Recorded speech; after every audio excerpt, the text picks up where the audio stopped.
माझ्या हातावर आता सध्या तुम्ही जो कीटक बघत आहात ना, याचं नाव आहे तणपिसू म्हणून याला जवळपास सर्व शेतकरी ओळखतात.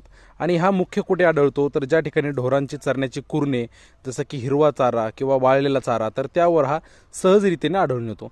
तर हा तुम्हाला जेव्हा कुठे दिसेल ना, तर नक्कीच याच्यापासून खात्री बाळगा, कारण हा बऱ्यापैकी त्रासदायक आहे. जेव्हा ढोरावासरांच्या पोटात चुकून चाऱ्याच्या माध्यमातून हा जातो, तेव्हा ढोरावासरांचे पोट फुगते आणि त्यांना त्रास होऊ शकतो. बऱ्याच केसेसमध्ये तर यामुळे ढोरवासरू मेलेले सुद्धा आहे. खास करून गाय, म्हैस, मेंढी, बकरी किंवा तुमच्याकडे जे पाळीव प्राणी असेल तर त्यांना यापासून नक्कीच दूर ठेवा.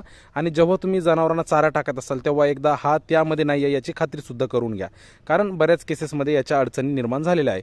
तर मुळात ढोरावासरांचा जो मृत्यू होतो तो सरळ हा त्यांच्या पोटात गेल्यामुळे होत नाही, तर याच्या अंगामध्ये एक पॅरासाईट आढळून येतो आणि त्या पॅरासाईटमुळे जनावरं मरतात. म्हणजे याच्या शरीरामध्ये जवळपास एक शिदोडाप्रमाणे लांब असलेला एक पॅरासाईट आढळतो.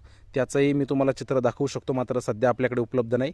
तरी तुम्ही याविषयी काही माहिती सर्च केली तर तुम्हाला गुगलवर सुद्धा याची बऱ्यापैकी माहिती मिळून जाईल. तर नक्कीच यापासून सावध राहा.